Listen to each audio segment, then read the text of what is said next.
Hi, welcome to my another video where we talk about Blight. So this time I did run 10 maps of Blighted Ravaged Maps. Of course, I did run them in a setup of 1 black oil, 2 ambers, 3 crimson, 3 teal, which I don't think it's optimal, but it's cheap and it's much easier to run it when you sustain oils yourself. You don't need to do so many trades as with opals and silvers, and there are not many people that sell them in a bulk in a good price, so that's a problem. And one of the reasons I ditched this strat. So I did run, let's say, 3 opals, 1 silver, 2 ambers, 3 teals for like 30 maps. But the loot was, let's say, disappointing. I did not get much better loot, and I had to trade a lot. And I had to swap chaos for oils, then divines for chaos, and that was a lot of trading. I feel like I'm better off with Crimson in the beginning of the league, but the loot is disappointing. So, as you can see, it's just 1 divine in 10 maps.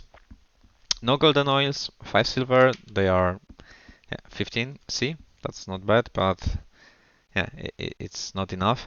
There are a lot of maps, no Conqueror maps, no Elder Shaper maps, which is kinda weird because I dropped a lot of those this league. If you look at my stash, I still have like 8 unsold, and I sold many. There are some, oh actually no, are they? No, there are not. But if you look on my stash, the Ravage drop a lot of Val. Uh, the Val Temple maps, they are worth 10C. They used to be worth 15C. It was quite a good profit. But anyway, I dropped 2 divine armor, I believe. Maybe 1 divine worth. It's I think pretty neat armor for the early game with spell suppression life. But anyway, this strat is not perfect. I did fail 1 map because I chose them to like 55% of rarity, and I had the mod like chaos resistant, elemental resistant, additional spell suppression for monsters like 60%.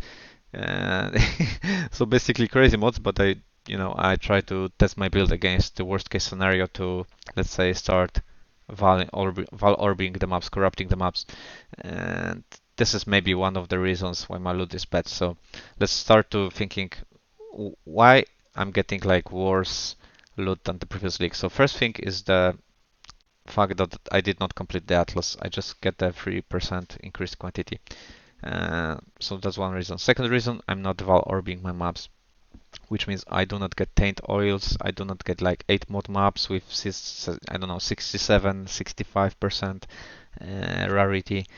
Third reason, which is I'm not sure, maybe it's, let's say, overall shift in the economy, right? So I don't know, the currencies work differently because there's less currency, right? So people don't play maps, don't get that much currency. Things are, let's say, cheaper.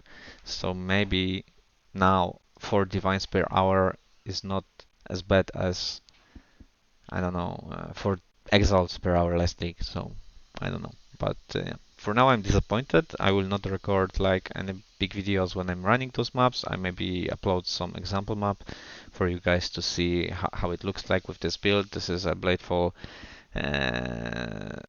Blade Blast, right? From Tripolar Bear, and yeah, it's not bad. It's not good. I'm building on Earth to run the towerless, let's say, fully juiced maps that will the build will carry me through them. And yeah, it is what it is. And yeah, I'm gonna, let's say, find a way to make this profitable. I'm gonna complete Atlas meanwhile, build another character, just take it easy, and yeah, see what we can get this league and if it's better or if it's worse. And the reflective oil is a big disappointment. The taint oils are cheap, so I have no big expectations for this league to make a lot of money with blighted maps. But maybe, yeah, the goal is to get Mage Blood and just chill. Maybe play with the other league content. But for now, yeah, it is what it is. I strongly suggest you to use triple crimson, triple teal, and double amber as soon as you can. If not, go triple amber. If you struggle with this setup, just unspec this node. It will be much easier. Yeah, and try to push it further. If you know any strat that is, let's say, better than what I counted is a 3.5 divine per hour, let me know. Just for your information, it might be better because yesterday I had like 3 lucky maps in a row. I don't know, it was in the evening, and I did like 1500 C per 10 maps. Now it's 960. The cost is 250. I don't know. It's somewhere between those numbers, I think. This is unlucky run. This is, I guess, a lucky run. Maybe not the most luckiest. I would need to run 50 maps, but I'm not sure if I want to do the science with this thread at this moment. It feels like disappointing. There's nothing to discover there. It's just slow currency grinding that you probably can grind anywhere else.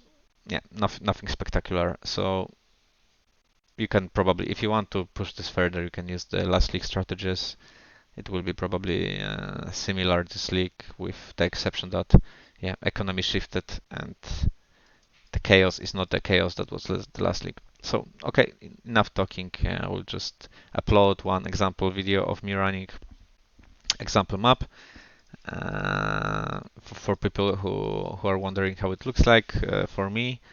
And yeah, and regarding the changes to Archnemesis, I struggle with this build. There are like chaos resistant, elemental resistant monsters. There is haste. I don't know. There are some layouts that do not spawn tower slots. So all the problems that were in the previous league are still there. Archnemesis was working fine by the end of the league. It works, let's say, semi-fine right now. It's way more difficult. Maybe that's the good thing for the game to be, let's say, difficult, because some people say that blighted maps are boring because you can AFK them. I can't AFK my maps if I choose them like that. It's just impossible. I struggle to build the towers fast enough. I need to deal damage. There are monsters that are immune to everything. You need to prepare your build for that. I don't know. It's hard content and challenging for me, and that's why I enjoy it. I don't like killing, monsters that basically are just punchbacks. That's pretty stupid. I don't know. Yeah, let's see what the future holds, and yeah, let's be positive. Cheers, guys.